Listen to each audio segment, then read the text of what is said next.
The Aunt and the Sluggard by P.G. Wodehouse, performed by Iain Wood. Now that it's all over, I may as well admit that there was a time during the affair of rock metaller Todd when I thought Jeeves was going to let me down. Silly of me, of course, knowing him as I do, but that is what I thought. It seemed to me that the man had had the appearance of being baffled. The Rocky Todd business broke loose early one morning in spring. I was in bed, restoring the physique with my usual 9 hours of the dreamless, when the door flew open and somebody prodded me in the lower ribs and began to shake the bedclothes in an unpleasant manner. And after blinking a bit and generally pulling myself together, I located Rocky. And my first impression was that it must be some horrid dream. Rocky, you see, lived down on Long Island somewhere, miles away from New York, and not only that, but he had told me himself, more than once, that he never got up before 12, and seldom earlier than 1. Constitutionally the laziest young devil in America, he had hit on a walk in life which enabled him to go the limit in that direction. He was a poet. At least he wrote poems when he did anything, but most of his time, as far as I could make out, he spent in a sort of trance. He told me once that he could sit on a fence watching a worm and wondering what on earth it was up to for hours at a stretch. He had his scheme of life worked out to a fine point. About once a month he would take 3 days writing a few poems. The other 329 days of the year he rested. I didn't know there was enough money in poetry to support a chappie, even in the way in which Rocky lived. But it seems that, if you stick to exhortations to young men to lead the strenuous life, and don't shove in any rhymes, American editors fight for the stuff. Rocky showed me one of his things once. It began, "Be, the past is dead, tomorrow is not born, be today, be with every nerve, with every fibre, with every drop of your red blood, be.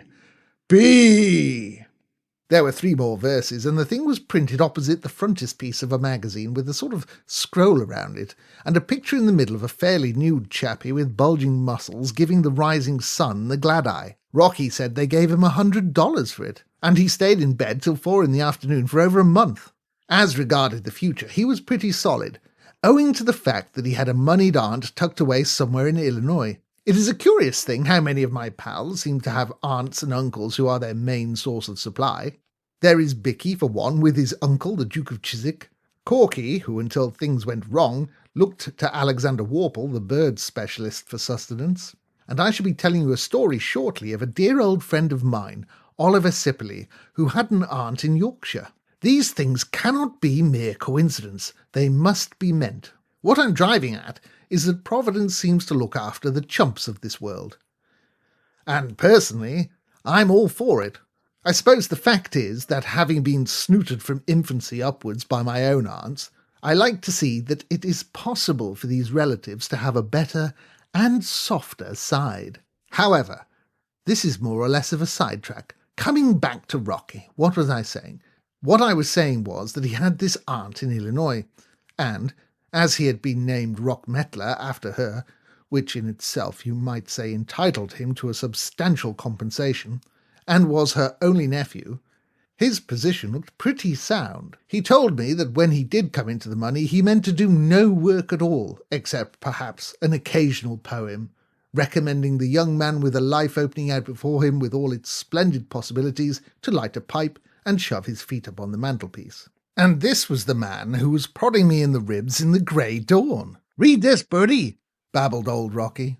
I could just see that he was waving a letter or something equally foul in my face. "Wake up and read this. I can't read before I've had my morning tea and a cigarette." I groped for the bell. Jeeves came in looking as fresh as a dewy violet. It's a mystery to me how he does it. "Tea, Jeeves?" "Very good, sir." I found that Rocky was surging round with his beastly letter again. "What is it?" I said. "What on earth's the matter?" "Read it." "I can't. I haven't had my tea." "Well, listen then. Who's it from?" "My aunt." At this point I fell asleep again. I woke to hear him saying, "So what on earth am I to do?" Jeeves flowed in with the tray like some silent stream meandering over its mossy bed, and I saw daylight. "Read it again, Rocky, old top," I said. "I want Jeeves to hear it." Mr. Todd's aunt has written him a rather rummy letter, Jeeves, and we want your advice. Very good, sir. He stood in the middle of the room, registering devotion to the cause, and Rocky started again. My dear Rockmeddler, I have been thinking things over for a long while, and I have come to the conclusion that I have been very thoughtless to wait so long before doing what I am made up my mind to do now. What do you make of that, Jeeves? It seems a little obscure at present, sir, but no doubt it becomes clearer at a later point in the communication. Proceed, old scout, I said, champing my bread and butter. You know how all my life I have longed to visit New York and see for myself the wonderful gay life of which I have read so much. I fear now that it will be impossible for me to fulfill my dream. I am old and worn out. I seem to have no strength left in me. Sad, Jeeves, what? Extremely, sir. Sad nothing, said Rocky. It's sheer laziness. I went to see her last Christmas and she was bursting with health. Her doctor told me himself that there was nothing wrong with her whatever, but she will insist that she's a hopeless invalid, so he has to agree with her. She's got a fixed idea that the trip to New York would kill her, so, though it's been her ambition all her life to come here, she stays where she is. Rather like the chappie whose heart was in the Highlands a-chasing of the deer, Jeeves. The cases are in some respects parallel, sir. Carry on, Rocky, dear boy. So I have decided that if I cannot enjoy all the marvels of the city myself, I can at least enjoy them through you. I suddenly thought of this yesterday after reading a beautiful poem in the Sunday paper about a young man who had longed all his life for a certain thing, and won it in the end, only when he was too old to enjoy it. It was very sad, and it touched me. A thing that I have not been able to do in 10 years, interpolated Rocky bitterly. As you know, you will have my money when I am gone, but until now I have never been able to see my way to giving you an allowance. I have now decided to do so, on one condition. I have written to a firm of lawyers in New York, giving them instructions to pay you quite a substantial sum each month. My one condition is that you live in New York and enjoy yourself as I have always wished to do. I want you to be my representative, to spend this money for me as I should do myself. I want you to plunge into the gay, prismatic life of New York. I want you to be the life and soul of brilliant supper parties. Above all, I want you, indeed I insist on this, to write me letters, at least once a week, giving me a full description of all you are doing and all that is going on in the city, so that I may enjoy at second-hand what my wretched health prevents my enjoying for myself. Remember that I shall expect full details, and that no detail is too trivial to interest. Your affectionate aunt, Isabel Rockmeddler. What about it? Said Rocky. What about it? I said. Yes, what on earth am I going to do? It was only then that I really got on to the extremely rummy attitude of the chappie. In view of the fact that a quite unexpected mess of good cash had suddenly descended on him from a blue sky. To my mind, it was an occasion for the beaming smile and the joyous whoop. Yet, here the man was, looking and talking as if fate had swung on his solar plexus. It amazed me. Aren't you bucked? I said. Bucked?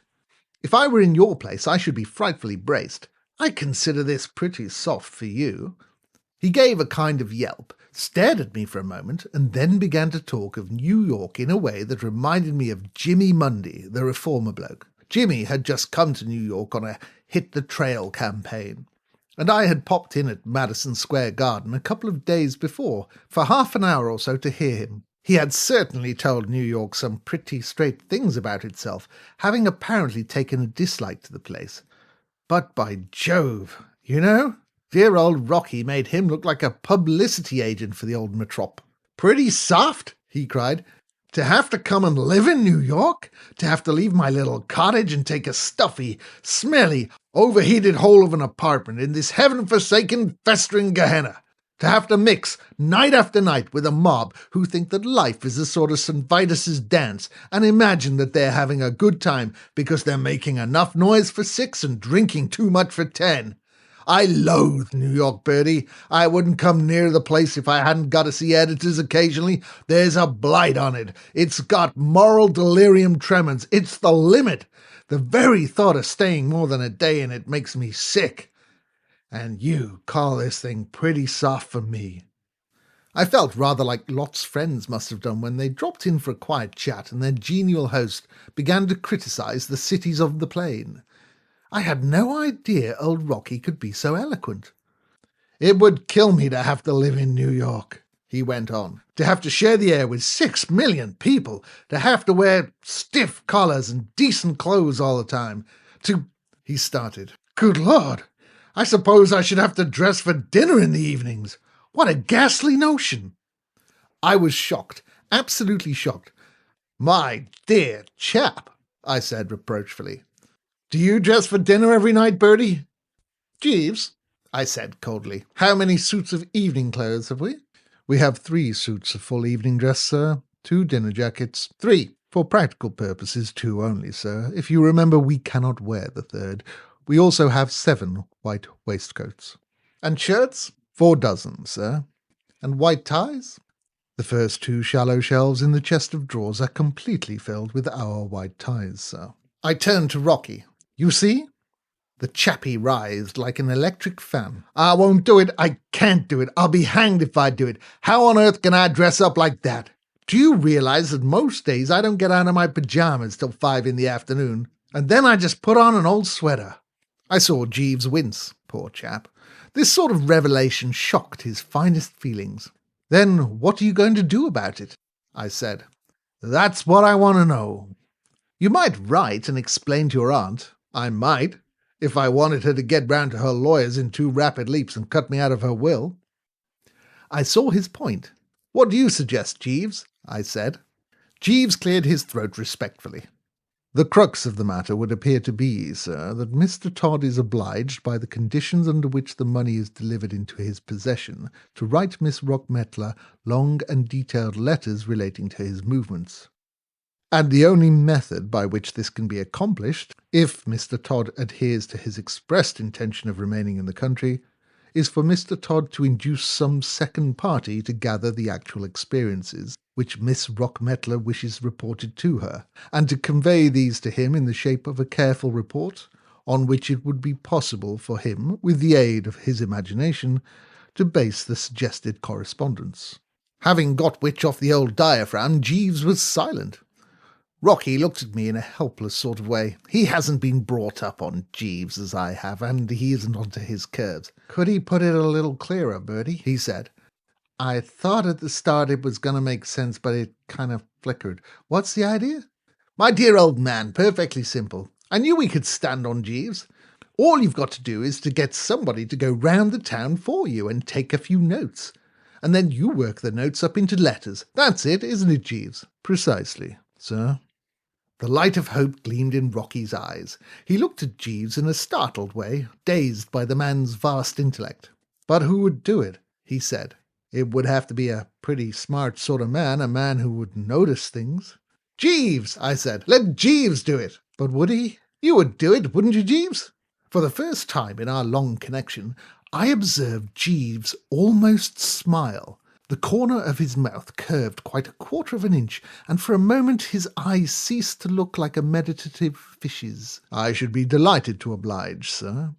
As a matter of fact, I have already visited some of New York's places of interest on my evening out, and it would be most enjoyable to make a practice of the pursuit." "Fine! I know exactly what your aunt wants to hear about, Rocky. She wants an earful of cabaret stuff. The place you ought to go first, Jeeves, is Reigelheimer's. It's on 42nd Street. Anybody will show you the way." Jeeves shook his head. "Pardon me, sir. People are no longer going to Reigelheimer's. The place at the moment is Frolics on the Roof." "You see," I said to Rocky, "leave it to Jeeves. He knows." It isn't often that you find an entire group of your fellow humans happy in this world. But our little circle was certainly an example of the fact that it can be done. We were all full of beans. Everything went absolutely right from the start. Jeeves was happy, partly because he loves to exercise his giant brain, and partly because he was having a corking time among the bright lights. I saw him one night at the midnight revels. He was sitting at a table on the edge of the dancing floor, doing himself remarkably well with a fat cigar. His face wore an expression of austere benevolence, and he was making notes in a small book. As for the rest of us, I was feeling pretty good because I was fond of old Rocky and glad to be able to do him a good turn. Rocky was perfectly contented because he was still able to sit on fences in his pyjamas and watch worms. And as for the aunt, she seemed tickled to death. She was getting Broadway at pretty long range, but it seemed to be hitting her just right. I read one of her letters to Rocky and it was full of life. But then Rocky's letters, based on Jeeves's notes, were enough to buck anybody up. It was rummy when you came to think of it. There was I, loving the life, while the mere mention of it gave Rocky a tired feeling. Yet here is a letter I wrote home to a pal of mine in London. Dear Freddie, well, here I am in New York. It's not a bad place. I'm not having a bad time. Everything's not bad. The cabarets aren't bad. Don't know when I shall be back. How's everybody? Cheerio. Yours, Bertie. P.S. Seen old Ted lately. Not that I cared about old Ted, but if I hadn't dragged him in, I couldn't have got the confounded thing onto the second page. Now, here's old Rocky on exactly the same subject. Dearest Aunt Isabel, how ever can I thank you enough for giving me the opportunity to live in this astounding city? New York seems to be more wonderful every day. Fifth Avenue is at its best, of course, just now. The dresses are magnificent. Wads of stuff about the dresses. I didn't know Jeeves was such an authority. I was out with some of the crowd at the midnight revels the other night. We took in a show first, after a little dinner at a new place on 43rd Street. We were quite a gay party. Georgie Cohen looked in about midnight and got off a good story about Willie Collier. Fred Stone could only stay a minute, but Doug Fairbanks did all sorts of stunts and made us roar. Ed Wynn was there, and Lorette Taylor showed up with a party. The show at the revels is quite good. I am enclosing a programme. Last night a few of us went round to frolics on the roof. And so on and so forth. Yards of it. I suppose it's the artistic temperament or something. What I mean is, it's easier for a chappie who's used to writing poems and that sort of tosh to put a bit of punch into a letter than it is for a fellow like me. Anyway, there's no doubt that Rocky's correspondence was hot stuff. I called Jeeves in and congratulated him. Jeeves, you're a wonder. Thank you, sir. How you notice everything at these places beats me. I couldn't tell you a thing about them, except that I've had a good time. It's just a knack, sir. Well, Mr. Todd's letters ought to brace Miss Rockmetaler all right. What? Undoubtedly, sir. Agreed Jeeves. And by Jove, they did. They certainly did, by George. What I mean to say is, I was sitting in the apartment one afternoon, about a month after the thing had started, smoking a cigarette and resting the old bean, when the door opened and the voice of Jeeves burst the silence like a bomb. It wasn't that he spoke loud. He has one of those soft, soothing voices that slide through the atmosphere like the note of a far-off sheep. It was what he said that made me leap like a young gazelle. Miss Rockmetaler? And in came a large, solid female. The situation floored me, I'm not denying it. Hamlet must have felt much as I did when his father's ghost bobbed up in the fairway. I'd come to look on Rocky's aunt as such a permanency at her own home that it didn't seem possible that she could really be here in New York. I stared at her. Then I looked at Jeeves. He was standing there in an attitude of dignified detachment, the chump, when, if ever he should have been rallying round the young master, it was now. Rocky's aunt looked less like an invalid than anyone I've ever seen, except my Aunt Agatha. She had a good deal of Aunt Agatha about her, as a matter of fact. She looked as if she might be deucedly dangerous if put upon, and something seemed to tell me that she would certainly regard herself as put upon if she ever found out the game which poor old Rocky had been pulling on her. "Good afternoon," I managed to say. How do you do? She said. Mr. Cohn? No. Mr. Fred Stone? Not absolutely. As a matter of fact, my name's Wooster, Bertie Wooster. She seemed disappointed. The fine old name of Wooster appeared to mean nothing in her life. Isn't Rockmetaler home? She said. Where is he? She had me with the first shot. I couldn't think of anything to say. I couldn't tell her that Rocky was down in the country watching worms. There was the faintest flutter of sound in the background. It was the respectful cough with which Jeeves announces that he is about to speak without having been spoken to. If you remember, sir, Mr. Todd went out in the automobile with a party earlier in the afternoon. So he did, Jeeves, so he did, I said, looking at my watch. Did he say when he would be back?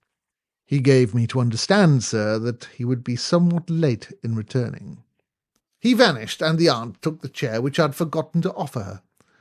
She looked at me in a rather rummy way. It was a nasty look. It made me feel as if I was something the dog had brought in and intended to bury later on, when he had time. My own Aunt Agatha back in England has looked at me in exactly the same way many a time, and it never fails to make my spine curl. You seem very much at home here, young man. Are you a great friend of Rock Meddlers? Oh, yes, rather. She frowned as if she had expected better things of old Rocky. Well, you need to be, she said. The way you treat his flat as your own. I give you my word. This quite unforeseen slam simply robbed me of the power of speech. I'd been looking on myself in the light of the dashing host, and suddenly to be treated as an intruder jarred me. It wasn't, mark you, as if she had spoken in a way to suggest that she considered my presence in the place as an ordinary social call. She obviously looked on me as a cross between a burglar and the plumber's man come to fix the leak in the bathroom. It hurt her, my being there.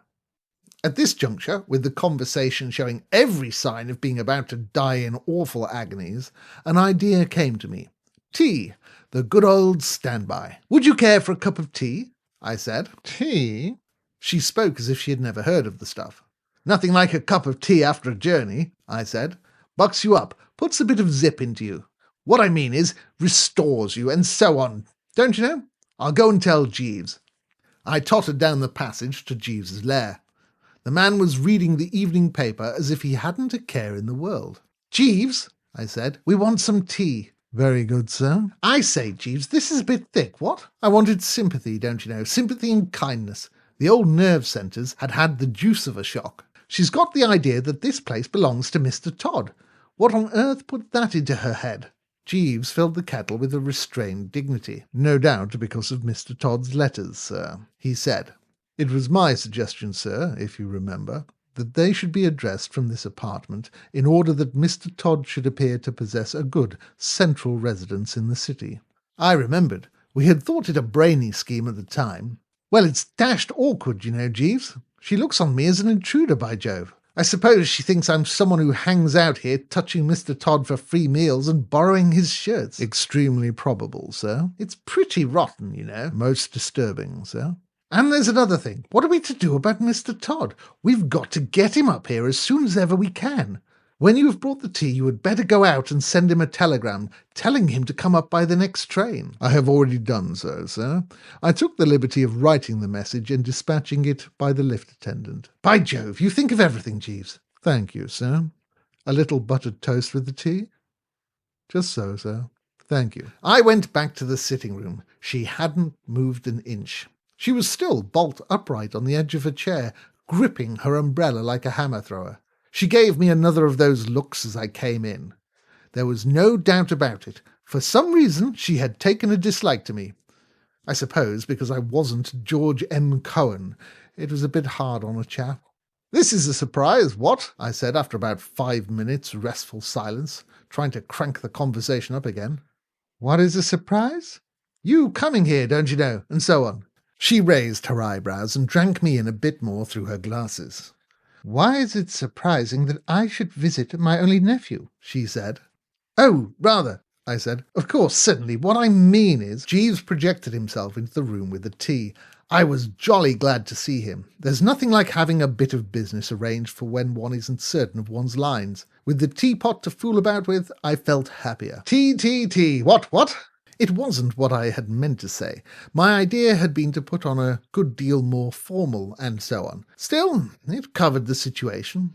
I poured her out a cup. She sipped it and put the cup down with a shudder. Do you mean to say, young man, she said frostily, that you expect me to drink this stuff? Rather, bucks you up, you know. What do you mean by the expression bucks you up? Well, makes you full of beans, you know, makes you fizz. I don't understand a word you say. You're English, aren't you? I admitted it. She didn't say a word, and she did it in a way that made it worse than if she had spoken for hours. Somehow it was brought home to me that she didn't like Englishmen, and that if she had had to meet an Englishman, I was the one she'd have chosen last. Conversation languished once more after that. Then I tried again. I was becoming more convinced every moment that you can't make a real lively salon with a couple of people, especially if one of them lets it go a word at a time. "Are you comfortable at your hotel?" I said. At which hotel? "The hotel you're staying at." I am not staying at a hotel.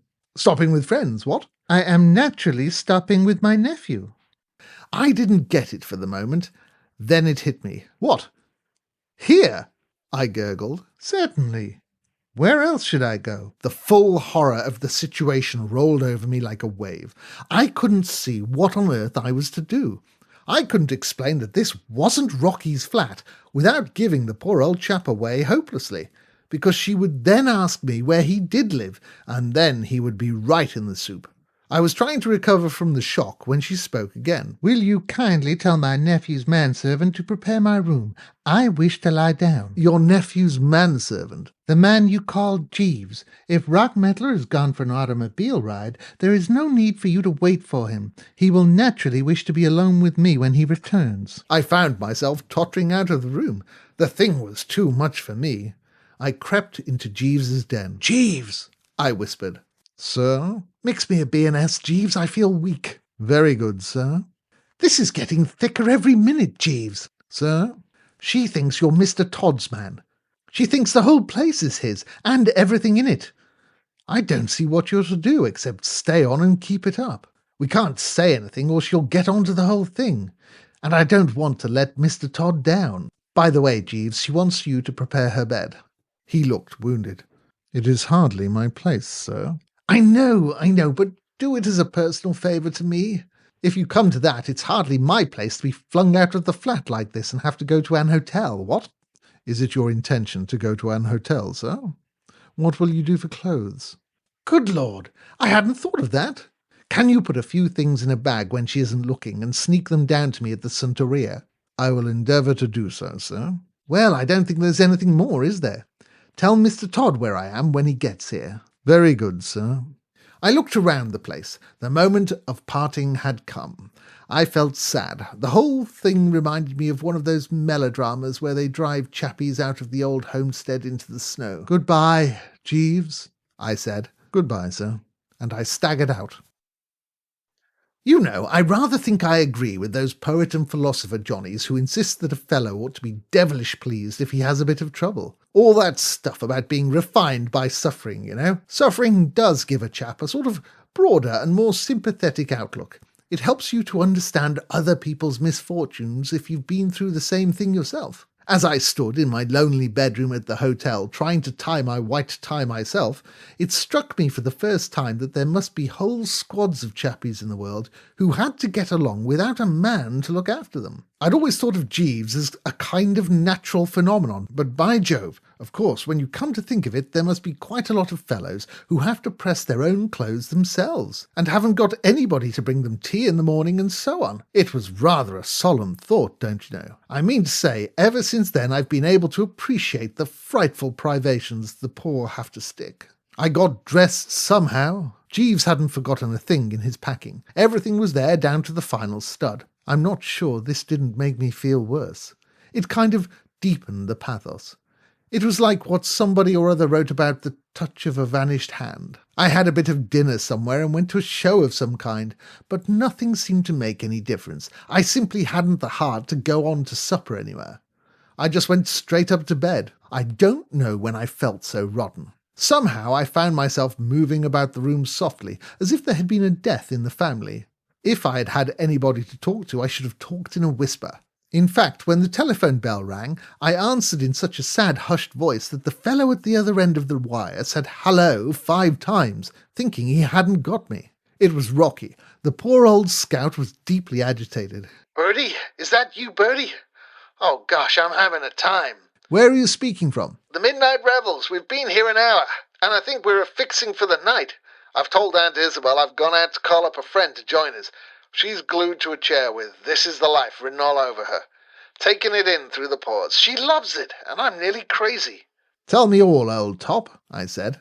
A little more of this, he said, and I shall sneak quietly off to the river and end it all. Do you mean to say that you go through this sort of thing every night, Bertie, and enjoy it? It's simply infernal. I was just snatching a wink of sleep behind the bill of fare just now when about 2 million yelling girls swooped down, with toy balloons. There are 2 orchestras here, each trying to see if it can't play louder than the other. I'm a mental and physical wreck. When your telegram arrived, I was just lying down for a quiet pipe, with a sense of absolute peace stealing over me. I had to get dressed and sprint 2 miles to catch the train. It nearly gave me heart failure. And, on top of that, I almost got brain fever inventing lies to tell Aunt Isabel. And then I had to cram myself into these confounded evening clothes of yours. I gave a sharp wail of agony. It hadn't struck me till then that Rocky was depending on my wardrobe to see him through. You'll ruin them. I hope so, said Rocky in the most unpleasant way. His troubles seems to have had the worst effect on his character. I should like to get back at them somehow. They've given me a bad enough time. They're about 3 sizes too small, and something's apt to give at any moment. I wish to goodness it would, and give me a chance to breathe. I haven't breathed since 7:30. Thank heaven Jeeves managed to get out and buy me a collar that fitted, or I should be a strangled corpse by now. It was touch and go till the stud broke. Bertie, this is pure Hades. Aunt Isabel keeps on urging me to dance. How on earth can I dance when I don't know a soul to dance with? And how the deuce could I, even if I knew every girl in the place? It's taking big chances even to move in these trousers. I had to tell her I've hurt my ankle. She keeps asking me when Cohen and Stone are going to turn up, and it's simply a question of time before she discovers that Stone is sitting 2 tables away. Something's got to be done, Bertie. You've got to think up some way of getting me out of this mess. It was you who got me into it. Me? What do you mean? Well, Jeeves then, it's all the same. It was you who suggested leaving it to Jeeves. It was those letters I wrote from his notes that did the mischief. I made them too good. My aunt's just been telling me about it. She says she had resigned herself to ending her life where she was, and then my letters began to arrive, describing the joys of New York, and they stimulated her to such an extent that she pulled herself together and made the trip. She seems to think she's had some miraculous kind of faith cure. I tell you, I can't stand it, Bertie. It's got to end. Can't Jeeves think of anything? No, he just hangs around saying, "Most disturbing, sir." Fat lot of help that is. Well, old lad, I said, after all, it's far worse for me than it is for you.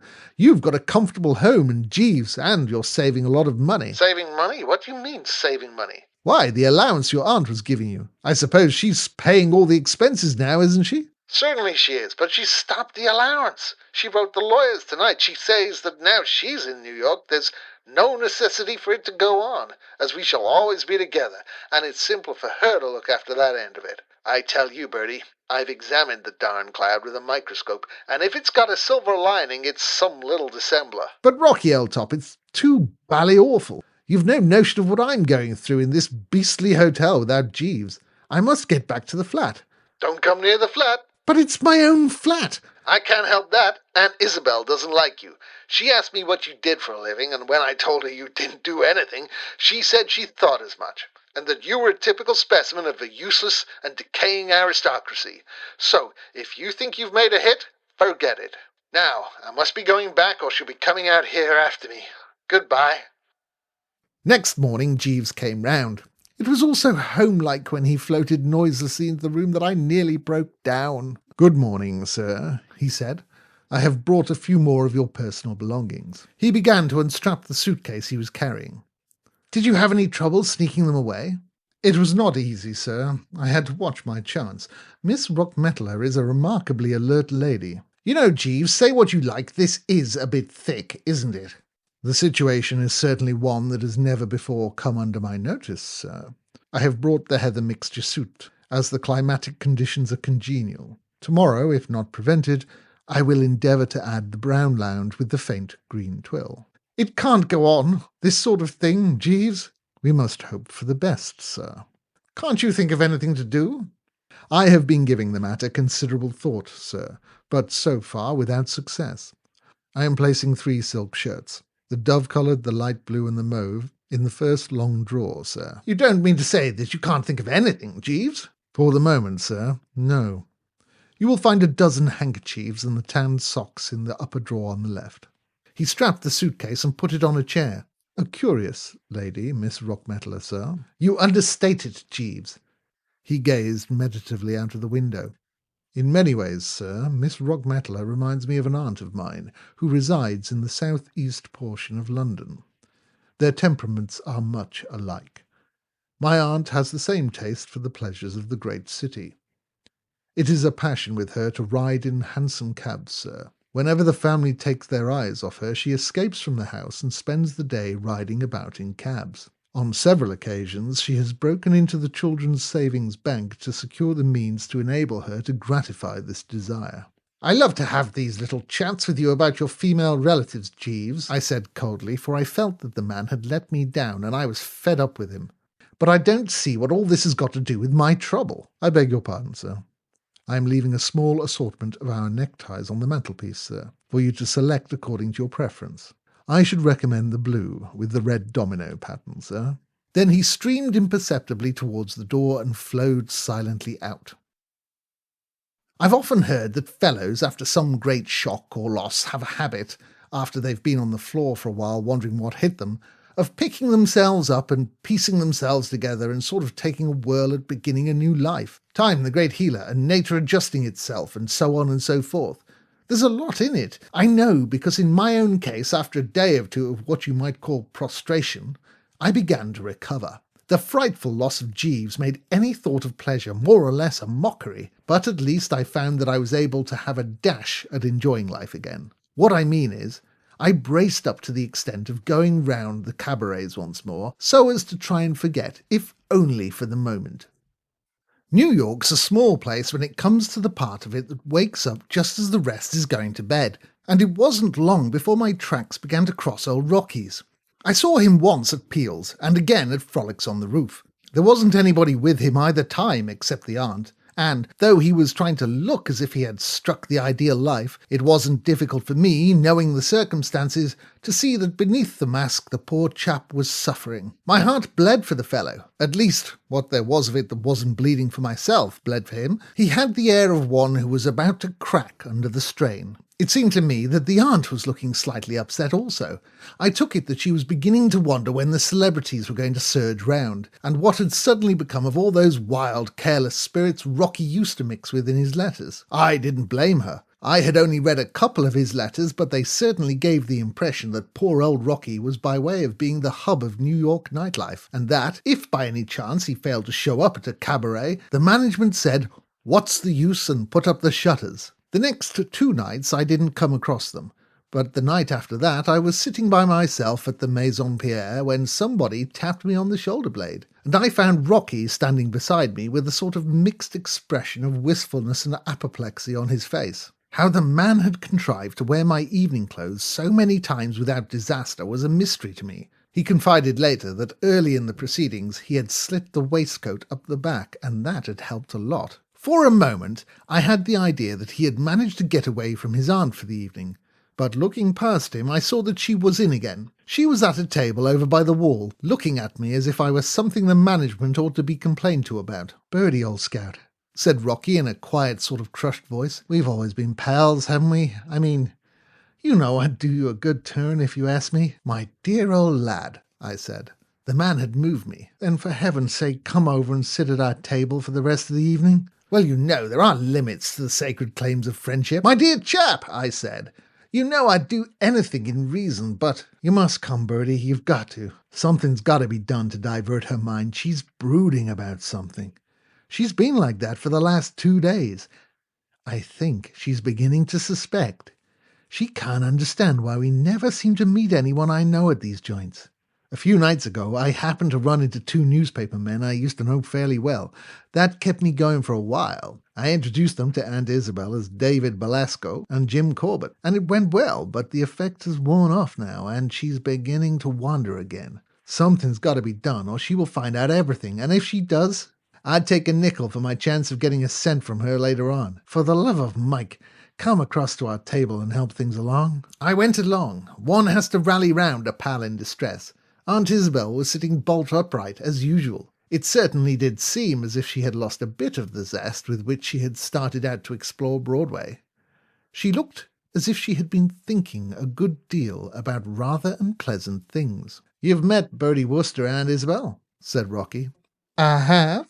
"Take a seat, Bertie," said Rocky. And so the merry party began. It was one of those jolly, happy, breadcrumbing parties where you cough twice before you speak, and then decide not to say it after all. After we had had an hour of this wild dissipation, Aunt Isabel said she wanted to go home. In the light of what Rocky had been telling me, this struck me as sinister. I had gathered that at the beginning of her visit she had had to be dragged home with ropes. It must have hit Rocky the same way, for he gave me a pleading look. "You'll come along, won't you, Bertie, and have a drink at the flat?" I had a feeling that this wasn't in the contract, but there wasn't anything to be done. It seemed brutal to leave the poor chap alone with the woman, so I went along. Right from the start, from the moment we stepped into the taxi, the feeling began to grow that something was about to break loose. A massive silence prevailed in the corner where the aunt sat, and though Rocky, balancing himself on the little seat in front, did his best to supply dialogue, we weren't a chatty party. I had a glimpse of Jeeves as we went into the flat, sitting in his lair, and I wished I could have called him to rally round. Something told me that I was about to need him. The stuff was on the table in the sitting room. Rocky took up the decanter. "Say when, Bertie." "Stop!" barked the aunt, and he dropped it. I caught Rocky's eye as he stooped to pick up the ruins. It was the eye of one who sees it coming. "Leave it there, Rockmettler," said Aunt Isabel, and Rocky left it there. "The time has come to speak," she said. "I cannot stand idly by and see a young man going to perdition." Poor old Rocky gave a sort of gurgle, a kind of sound rather like the whiskey had made running out of the decanter onto my carpet. "Eh?" he said, blinking. The aunt proceeded. "The fault," she said, "was mine. I had not then seen the light, but now my eyes are open. I see the hideous mistake I have made. I shudder at the thought of the wrong I did you, Rockmettler, by urging you into contact with this wicked city." I saw Rocky grope feebly for the table. His fingers touched it, and a look of relief came into the poor chappie's face. I understood his feelings.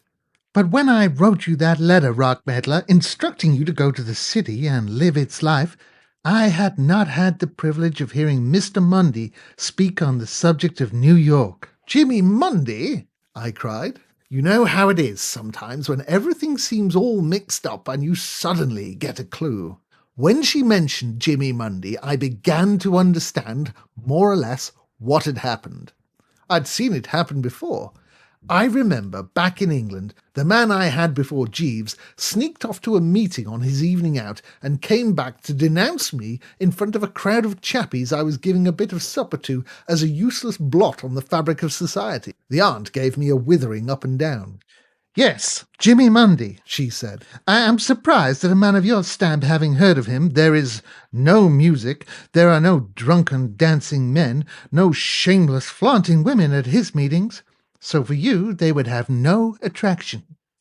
But for others, less dead in sin, he has his message. He has come to save New York from itself, to force it, in his picturesque phrase, to hit the trail. It was 3 days ago, Rockmettler, that I first heard him. It was an accident that took me to his meeting. How often in life a mere accident may shape our whole future. You had been called away by that telephone message from Mr. Belasco, so you could not take me to the Hippodrome as we had arranged. I asked your manservant, Jeeves, to take me there.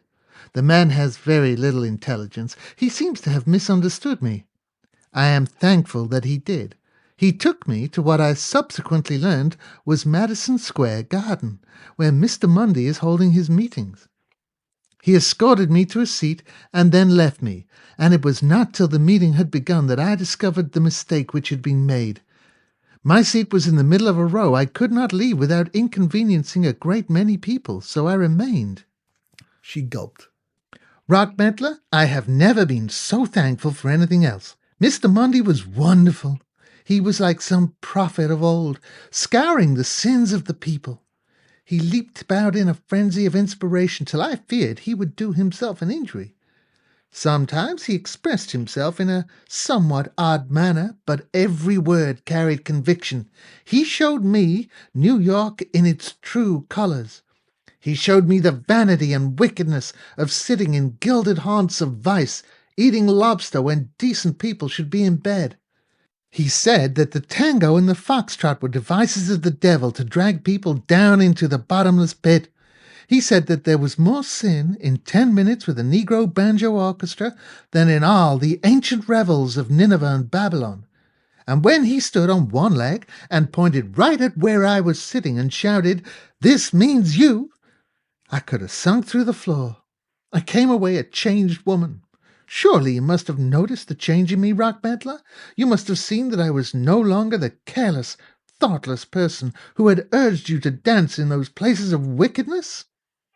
Rocky was holding on to the table as if it was his only friend. Yes, he stammered. I thought something was wrong. Wrong? Something was right. Everything was right. Rockmantler, it is not too late for you to be saved.